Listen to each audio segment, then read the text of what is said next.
ভাই তার দিকে লক্ষ্য রাখবেন।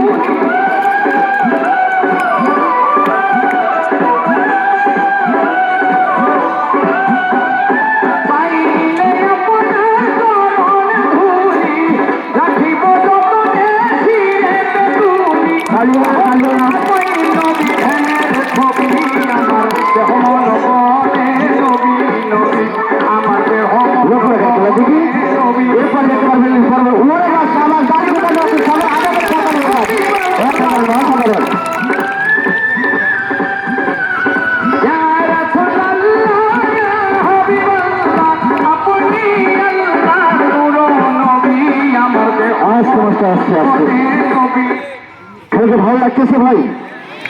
এবারে যে খেলাটি যেতে খেলে নাম হচ্ছে রাশিয়ান দেশের পাসিং খেলা। এটি কিছু ছোট লোহার, হয়তো অনেকে বলতে পারেন যে এই রিংটা মনে হয় প্লাস্টিকের। এই রিংটার ভিতরে একজন মানুষ ঢুকে করা যায় না, আর আমরা 3 জন মানুষ ঢুকতে বাইর হবো। তবে অনেকে বলতে পারেন যে রিংটা মনে হয় প্লাস্টিকের। যদি কেউ ভাই মনে সন্দেহ থাকে একটু টেনে দেখবেন যে অরিজিনাল লোহা বা প্লাস্টিক।